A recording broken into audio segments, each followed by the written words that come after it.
कहते हैं कुछ खिलौने सिर्फ खेलने के लिए नहीं होते। कुछ खिलौने अपने मालिक चुनते हैं और जब वो हंसते हैं तो किसी की चीखें दब जाती हैं। सीन वन, पुराना घर, नई शुरुआत। लोकेशन नैनीताल का एक पहाड़ी इलाका, ठंडी हवा और दूर तक फैले जंगल। कहानी शुरू होती है साक्षी और उसकी 17 साल की बेटी अनिया से, जो हाल ही में एक पुराने अंग्रेजों के जमाने के बंगले में शिफ्ट हुए हैं। साक्षी: अनिया, ये रहा तुम्हारा कमरा। देखो कितनी प्यारी बालकनी है, और वो अलमारी भी कितनी क्लासिक है ना।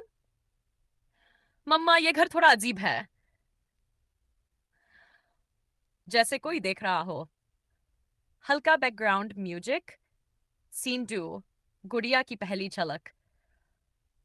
अगले दिन अनया को अलमारी के सबसे नीचे एक पुरानी धूल लगी गुड़िया मिलती है।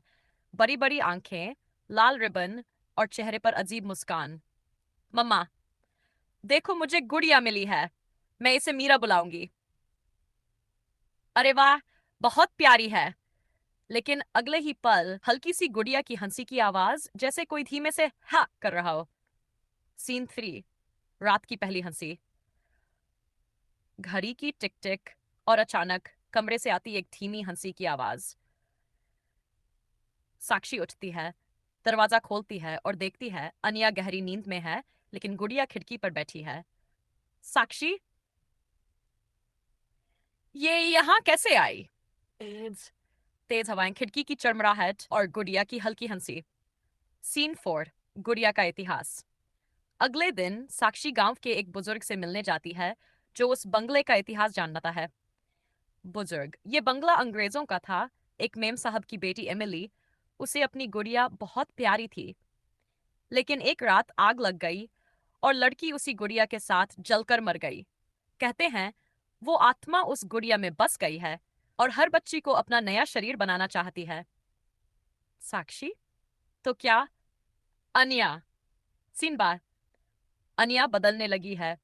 अगले कुछ दिनों में अनिया अजीब हरकतें करने लगती है। दीवार से बातें करना, खुद से गुनगुनाना और आधी रात को उठकर बालकनी में खड़े रहना। मीरा कहती है कि अब मैं कभी तुम्हें नहीं छोड़ूंगी। मम्मा, क्या कहा तुमने? गुड़िया की ओर देखकर मुस्कुराती है और अचानक जोर से हंसती है, हूबहू वैसी ही हंसी जैसी रात को सुनाई देती थी। Sound distorted laughter, ticking clock, lowest verse. Sakshi एक तांत्रिक पंडित को बुलाती है, जो कहता है गुड़िया को जलाना पड़ेगा, लेकिन आत्मावधान रात का समय, जंगल के किनारे। गुड़िया को आग में फेंका जाता है, लेकिन अचानक आग बुझ जाती है और अनया जोर से चिल्लाती है, नहीं, ये मेरी है। अनया की आंखें लाल हो जाती है और वो हवा में उठने लगती है। शिव के नाम पर छोड़ दे इस बच्ची का शरीर।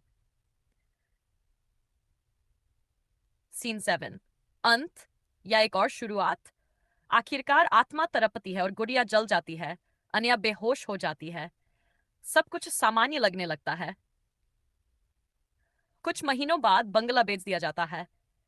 एक नई फैमिली शिफ्ट होती है। एक छोटी बच्ची अपने कमरे में जाती है और अलमारी खोलती है। वहां एक नई चमचमाती गुड़िया रखी होती है, जो आंख मारती है और धीमे से हंसती है।